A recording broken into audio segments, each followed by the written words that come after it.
welcome to another episode of the GSMC Wrestling Laureate podcast, brought to you by the GSMC Sports Network.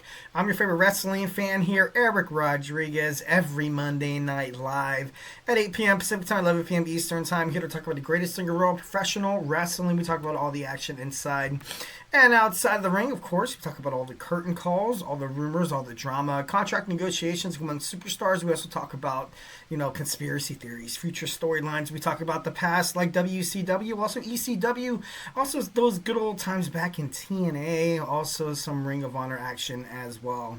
Hope you guys had a great weekend. I know, with this 1 day a week, broadcast, definitely miss you guys, 1,010%. Hope you guys, I don't know if any of you guys watched the the hockey classic, I guess it was, instead of the All-Star game. It was actually pretty good. It's kind of cool to see fans actually get into it. Canada, United States on Thursday. That was it was a bloodbath. It was crazy. It was a nice finish, a nice little 3-2 finish. I started seeing memes on sports media outlets about Canadians going crazy because of everything, of course, going on with the terror. But it's not politics and all that. Here on this show, we talk about wrestling. They were pretty happy, which by all means, all power to them. That's awesome. That's cool. So, this makes people think that next year, moving forward for the NHL, we're all going to be, waiting on pins and needles to kind of, get our revenge, I guess you can, say. I'm not a huge hockey guy, I know, but like I said, I will listen to a lot of sports podcasts, ESPN, Fox Sports, a whole bunch of just different media outlets about the NHL, and some people got into it, which by all means that it was a huge success, which is super cool. All right, but this is a wrestling show, so we're going to talk about some good old-fashioned wrestling. Our first segment, we have some WWE SmackDown review. We have basically a bunch of reviews today. We have Monday Night Raw we're going to talk about in our second segment. Third segment, we're going to talk about TNA, also Ring of Honor. Fourth segment, we're going to talk about... What are we going to talk about? We're going to talk about Michael Cole. Michael Cole was recently on the Logan Paul podcast called Impulsive. He says some pretty juicy stuff. Honestly, I'm a huge Michael Cole guy. I wish to become a play-by-play announcer, for Major League Baseball, NBA, NFL.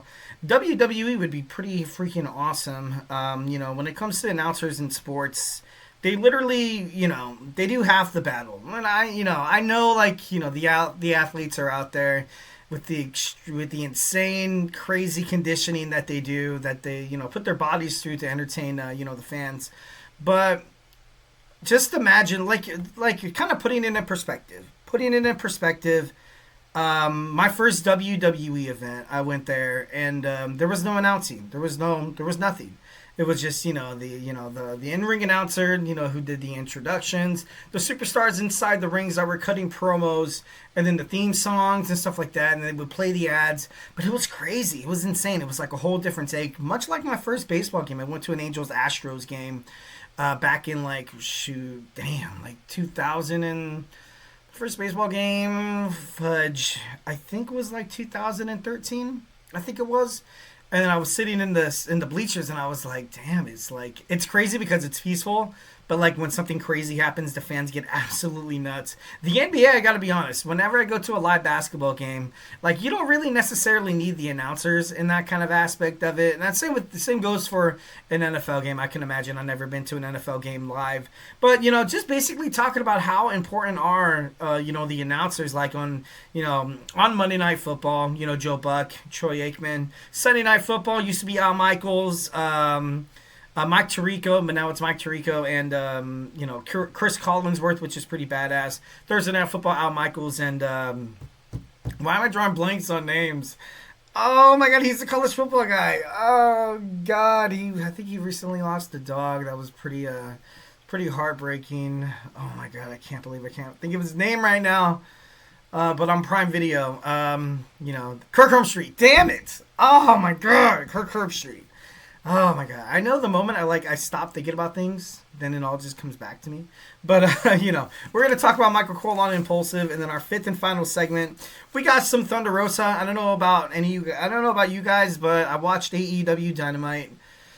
Overall, you got the Hangman, Adam Page, MJF getting their feud going, get a little bit more in depth in terms of Adam Copeland and the Death Riders, and then you get this Chris Statlander taking on Megan Bayne. Megan Bayne's taken out by, Chris Statlander's taken out by Megan Bayne and Penelope Ford.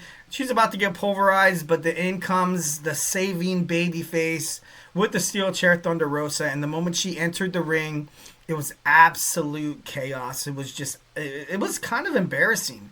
It was a little humiliating, and, it made Thunder Rosa look really, really stupid. And, thinking about maybe the backstage politics in AEW, because, I read an article recently saying that before AEW programming, Tony Khan, they don't have pre-production meetings anymore. So obviously maybe there was kind of a miscommunication. But we're going to get into that in our fifth and final segment. So let's going to jump on into our first segment. We got WWE Monday Night SmackDown. Just kidding. Friday Night SmackDown. I got too excited. I recently watched Raw. It was a decent episode. I kind of wanted it to be something a little bit more. But, hey, beggars can't be choosers. First and foremost, make sure you guys hit up that tips and donations link, whether if you got a burning question or a hot take in terms of the world of professional wrestling or just something you've been dying to get off your chest. We at the GSMC Sports Network are all ears. This show is all about keeping the conversation lively, making sure your voice is part of the mix, so don't be shy. Drop your thoughts inside that chat. And if you really want to make sure your comment, question, or concern gets noticed, why not use that little chat box right there? Smack that $sign right there, which is going to guarantee anything you guys put inside that little box. It's going to be featured, debated about, talked about, maybe even take place of a segment on this show, 1,010%. Plus, it's an awesome way to support the channel, guys. Here at the GSMC Sports Network, the Super Chats helps us keep the lights on and bring you even more awesome sports content that you guys love so damn much, and it's absolutely free. So, why not hurt throwing us a little bone here? No, I'm just kidding. Obviously, grateful. Super grateful for each and every one of you guys who joins us here daily on the GSMC Sports Network. Your support makes all the difference. So let's keep the conversation going. Let's get this party started. Send in those super chats, those super stickers, because you guys are super awesome, and together we will make sure this is the greatest wrestling show on earth. And if your super chat is not your thing, it's all good. Go ahead and hit up that tips and donations link at the GSMCpodcast.net. Tell me what you like, tell me what you don't like. Just remember to Superman punch that like and subscribe button to the show. Follow the show, follow the network. Here at the GSMC Sports Network, we do love a lot of peace, love, and positivity 1,010% of the time. But in terms of talking sports, it's inevitable. There's going to be some disagreements. There's going to be some criticisms.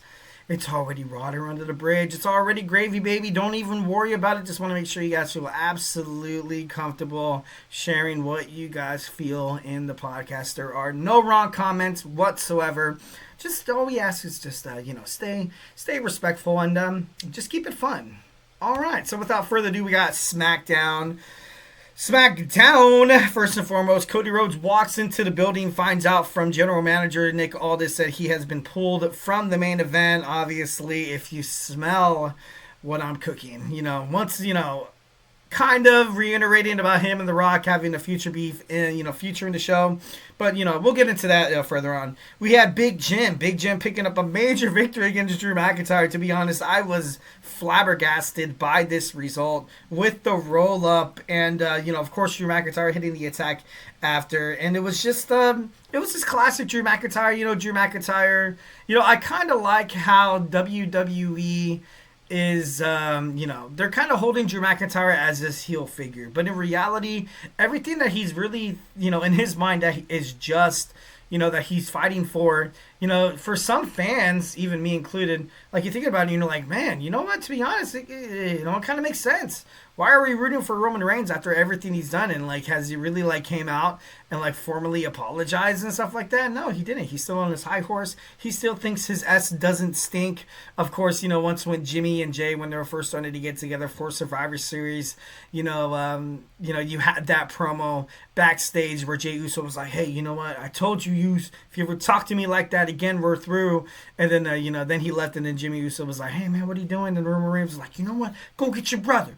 Go get your brother then. He didn't really seem like he was remorseful for anything he's done in the past. But, I guess that's the tribal chief. That's Roman Reigns, I guess. Solo Sikoa arrives backstage. Jakob Fatu, honestly, looking like he does not love Solo Sikoa anymore. He's not that Solo Sikoa that you used to know. I'm just kidding. So Solo Sikoa obviously looking like he is not in charge anymore, which is great. Which is great because Solo Sikoa, he's been kind of at the helm of this new young bloodline storyline for so long. And the moment Jakob Fatu entered the WWE, it wasn't like, Solo Sikoa. No, it wasn't like Jacob needed Solo. It was to a point where Jakob Fatu, was outshining Solo Sikoa to the point where I was like, you know what? I feel like the reason why they're kind of holding off on this Jakob Fatu debut is because, Solo's not, he's not entirely like a main main event kind of guy yet in the perspective of the wrestling fan and the WWE universe.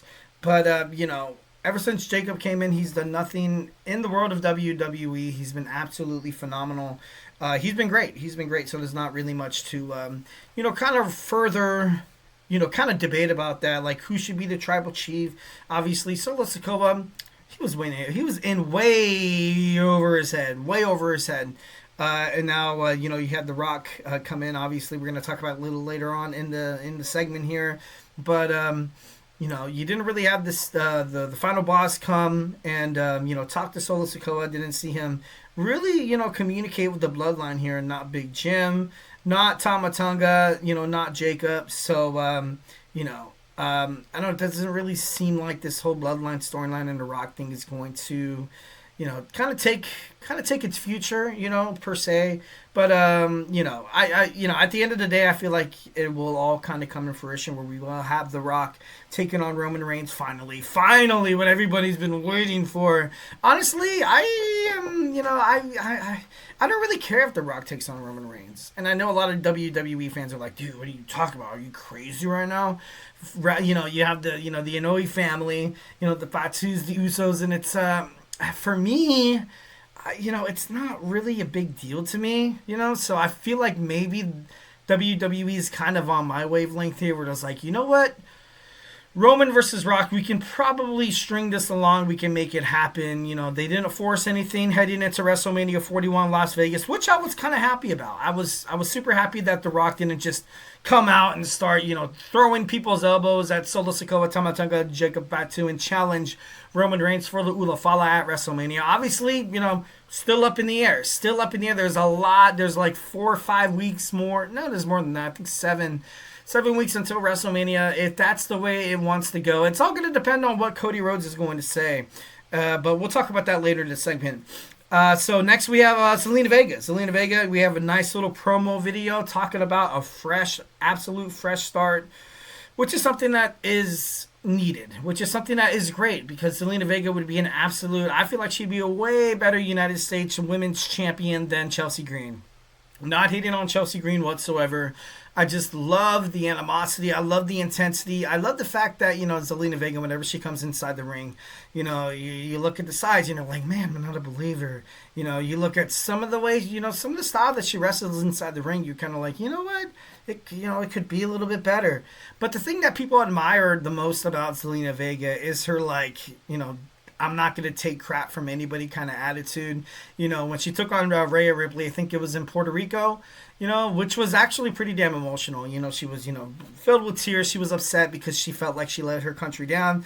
But in reality, her country was absolutely proud of her. Who could ever kind of step up to mommy like that, have that match inside the ring? At that time, the Judgment Day was at its full rise with Damian Priest and Rhea Ripley as the leaders. So nobody was going to be able to step in front of that freight train and take the bullet. Zelina Vega was woman enough to kind of walk in there and just be like, I don't give a damn who you are. I'm going to go in there and try to get mine. I'm going to try to win the championship. I'm going to prove that I am worthy. I'm going to do my best in front of the people that I absolutely love, adore. Obviously, she represents a lot of her country, inside her persona in WWE. So I'm happy to see Zelina Vega, get back into it, totally hit it straight on. Congratulations. Hope she does good.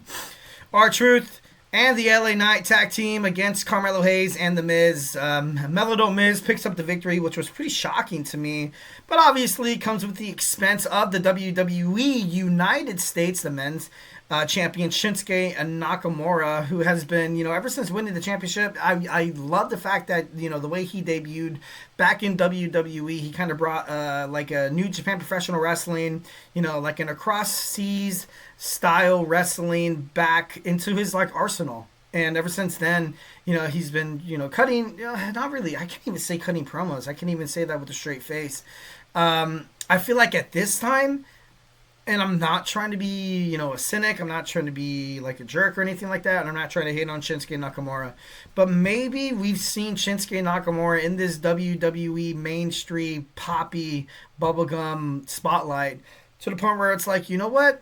Maybe his character can't be revived. You know what I mean? Like, the championship is on Shin. Shinsuke Nakamura, although, he's an impressive individual. But what people want out of the WWE United States Championship, or, scratch that, what people want from championship holders in WWE is a little flair. And you're not really going to get that from Shinsuke Nakamura, And I think about it and I'm like, you know what? At the same time, the NXT World Champion Obafemi, he's from Nigeria, obviously, internationally. And he has flair. And it's, you also have the NXT Women's Champion, Julia, obviously from Stardom, a Japanese wrestler as well, like Shinsuke Nakamura.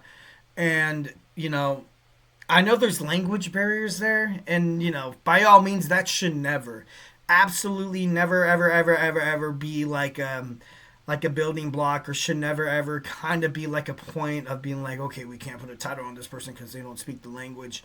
That should definitely never be the case. But as of right now, I'm just like, it's nothing against their talent. Like I said, nothing against them. Nothing against their nationality. Nothing against the language that they speak. I feel like, honestly, Julia is doing it a lot better than Shinsuke Nakamura is at this point. And it's going to be interesting to see how Stephanie Vaquer handles it as the NXT Women's North American Champion. Like I said, I loved when Shinsuke Nakamura came back, but maybe I'm just a little bit too blinded by the, the pop that the LA Knight brings. Maybe the pop that Carmelo Hayes brings. The pop that, I love Andrade too. I love Andrade. I love Santos Escobar. There's a lot of men that I'm like, dude, these guys can challenge for United States Championship right off the bat. Even The Miz, The Miz is getting, he's getting a little up there. He's getting a little old. But, the way he made that WWE Intercontinental Championship prestigious, once when you had Brock Lesnar kind of be the Universal Champion on Monday Night Raw and basically never freaking show up. The way he made the Intercontinental Championship kind of seemed like it was the main card championship. It was admirable, and I would love to see The Miz back into that situation, into like title contention. But the WWE Men's United States Championship is still up in the air, obviously, and I can't wait to see how it kind of comes out. Well, okay, so we have Tiffany Stratton. Tiffany Stratton talks about being the top girl in WWE. She's showing guts. She's definitely showing guts. Nia Jax, obviously getting the interruption. Then we have Stratton take on Candice LeRae. And, the match was a little... Charlotte Flair sat ringside, and, then you saw, Tiffany Stratton after the match starting to get pounded. Trish Stratus tries to make the save, but, then they both get pulverized by Nia Jax. Charlotte Flair takes the ring and, of course, points to the WrestleMania sign, standing over a breathless, standing over an incapacitated Tiffany Stratton. So I thought that was pretty crazy. We had a backstage rumble between Damian Priest and Cody Rhodes, which I absolutely loved. I thought that was pretty badass. I definitely loved the fact that Braun Strowman basically saying that, hey, honestly, me and you are out here, we're handling business. And Damian Priest is like, but I beat you. I was the ultimate opportunistic person last SmackDown, obviously taking advantage of Jakob Fatu after Solo Sikoa got involved in that main event. That triple threat match to determine that last spot in the men's Elimination Chamber match heading into Saturday. Then we had Naomi take on Liv Morgan. There was a sneak attack. No match whatsoever. Bianca Belair was laid out. Naomi was officially laid out. And, as you saw on Monday Night Raw, but obviously talking about SmackDown, you never knew that they were going to drop the titles. But maybe you did. Maybe you did. I love Liv Morgan. I love Raquel Rodriguez, honestly, after what happened tonight. On Monday Night Raw, I kind of figured that, now it kind of seems like Liv Morgan doesn't have to be immersed into that title picture anymore. But, maybe she might win the Elimination Chamber. Maybe. She's had one hell of a year so far. Chelsea Green, talking about how she has this brand new outfit. She wants a special opponent for at Elimination Chamber, I think it was, or it was next week on SmackDown. I'm not too sure. But, I want her to defend her title at Elimination Chamber. Next, we have The Rock coming out talking about how New Orleans will be the host of WrestleMania 42. He came out as a babyface. Rocky chants reigned all over the arena, dropping the censored language. It was kind of crazy. The Rock straight. Honestly, I gotta be honest. The Rock was kind of looking straight bipolar out there. He was a heel. He was a babyface. He was a heel. He was a babyface. He was a heel. He was a babyface. I really couldn't. I couldn't put my mark on it. I really, honestly, I feel like he did walk out there. Didn't really know what to. Really. I feel like he was winging it, and I know I could be 1,010% wrong. But I feel like he was winging it. I feel like he was out there trying to gauge what was happening. And even like you look at Cody Rhodes' expression after everything that, is being said, he looks like he was like, looks like he's about to cry. Looks like he's about to cry. The Rock is mentioning my family and how my family could be better. Because if you're talking to a working man here in America, well, scratch that. All over the world, in any kind of culture, in any kind of country, if you talk to a person about giving them a certain spot in your in your business, whether it's wrestling, whether it's professional or fast food, whatever, a restaurant, if you tell them, hey, I'm going to take care of you, I'm going to make sure you're well paid, I'm going to make sure your kids and your family are going to be safe, they're going to be wealthy, they're going to have the best health care, they're going to live in the best spots, they're the safest neighborhoods, the most prestigious schools. For me, if some guy ever came up to me and asked me that, hands down, I would look at the fans. I would look at basically anything from like an outside perspective, and I'd be like, you know what? I'm sorry. Like when you have kids and when you start a family, you kind of look at yourself in the mirror. You're like, you know what? This life isn't about me anymore. The best thing about me is these kids, my wife, and how I can make their lives easier, just in case something happens. You know what I mean? Because tomorrow's never promised. So Cody Rhodes is stuck with a hardcore decision. If I was stuck in Cody Rhodes, is obviously The Rock telling that he wants Cody's soul. He wants them to become super duper close. He doesn't want to be a champion. He does not want to be a champion. He thinks Cody Rhodes is a great champion. Mama Rhodes, Mama Rock, talking, BSing, having drinks, having a good ass time. I want you to be my champion. I want you to be my champion. And Cody's like, well, you know what? I'm their champion. And then The Rock straight up told him, he was like, you know what? You stood up to me.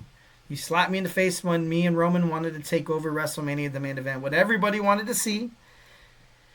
I'm giving you until the Elimination Chamber in Toronto, and give me your decision there. I want your soul. Will Cody turn heel? Is The Rock taking his soul necessarily going to make Cody turn heel? Obviously that's the question. Not too sure, but it's like, Cody Rhodes has literally faced everybody, in terms of heel versus babyface. He's been a babyface for 3 long years. A superstar like that, you look at Drew McIntyre, he was a babyface for about 2.5 years. Then he came back, now he's a heel now. And, a lot of back and forth, that's what wrestling's all about. So it would surprise me if Cody Rhodes turns heel, here. But yeah, Pretty Deadly, they lose their chance at the WWE Tag Team Championships against DIY. Thanks to the Street Profits, then the Motor City Machine Guns get involved in the athletic abilities of these competitors.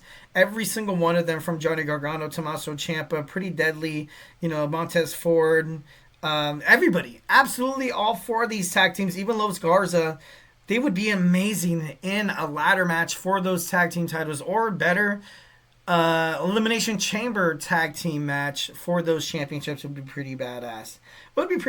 Kevin Owens talks crap in a promo. Will Cody Rhodes sell out? Obviously, let me know in the chat if you guys think so. Jakob Fatu, Solo Sikoa take on Braun Strowman and Damian Priest. Jacob, once again, he loses. Jacob seems like, when he comes out at the beginning of the match, he's like, you know what, hit my music. Solo Sikoa's kind of like, will he fall in line? Will he actually support Jakob Fatu? Who knows? We'll find out. It wouldn't, I don't know if they're gearing up a Jakob Fatu versus Solo Sikoa match at Mania 41, but, should be interesting. All right, guys, hey, don't go anywhere. We're going to talk about our WWE Monday Night Raw recap. So grab your favorite snack, grab your favorite ice cold beverage, and join me here in this next segment. So don't go absolutely anywhere.